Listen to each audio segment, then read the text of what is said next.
Figuring out how to deal with emotions sure can be tough, can it?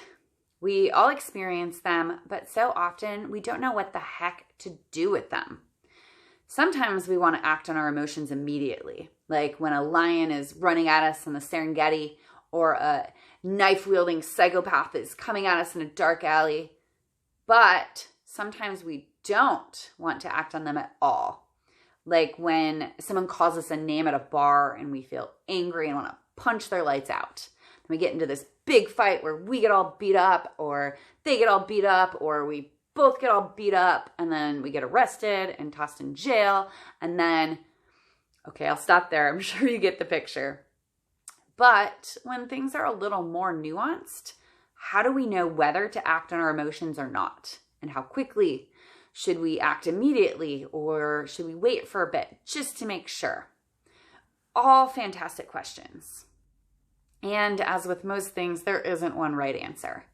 But I can share some things that might help make figuring it out a little bit easier. So to start with, all emotions are valid. Whether we think we should or shouldn't be feeling them, or someone else thinks we should or shouldn't be feeling them, the fact is we are feeling them, and that alone makes them valid.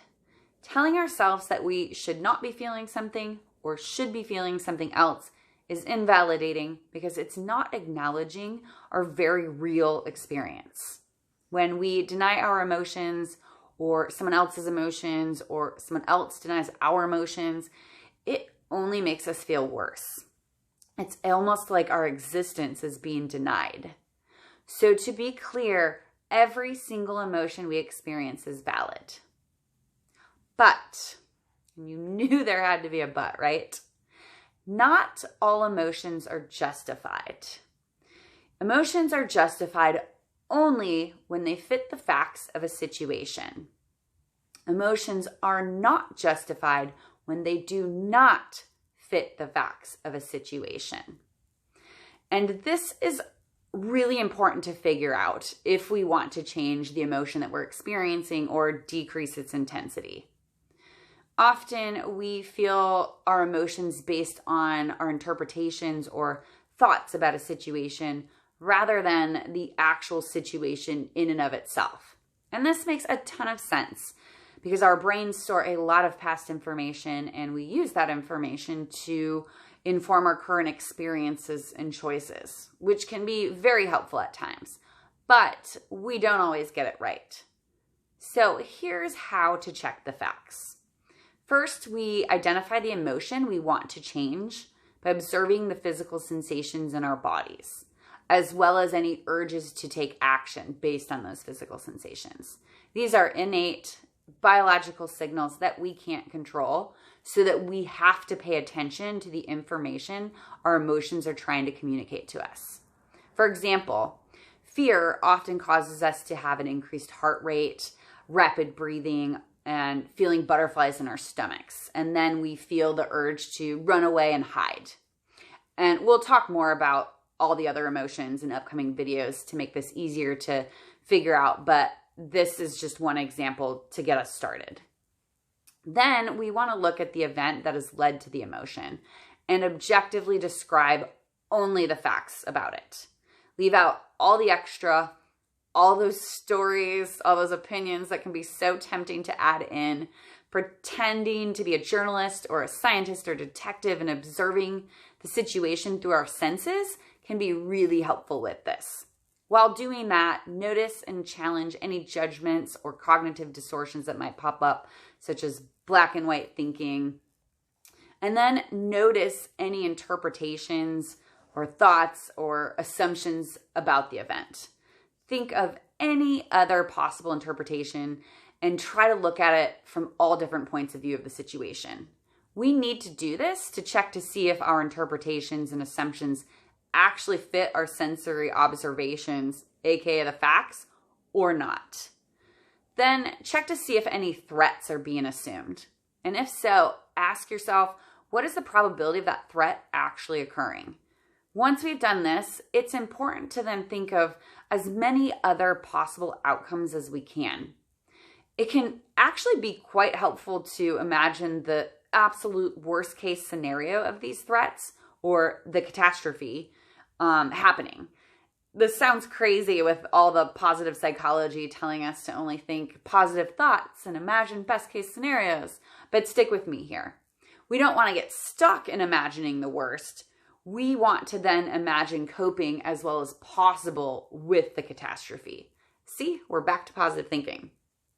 Then, after doing all this, we decide whether or not our emotion actually fits the facts.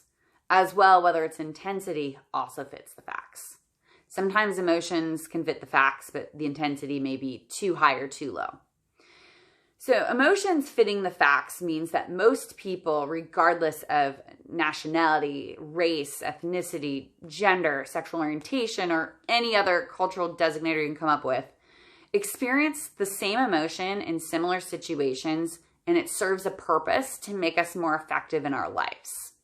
If we want that emotion to decrease or disappear completely, we have to act on the built-in action urge associated with that emotion and or problem solve to eliminate or change the situation that leads to that emotion.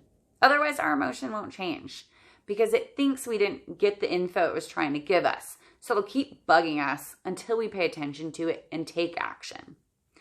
And if our emotion doesn't fit the facts, meaning we're emotionally responding more to our thoughts and interpretations of a situation rather than the situation itself, or it just isn't in our best interest to act on our action urge of the emotion, we need to act opposite to our action urge in order to decrease its intensity.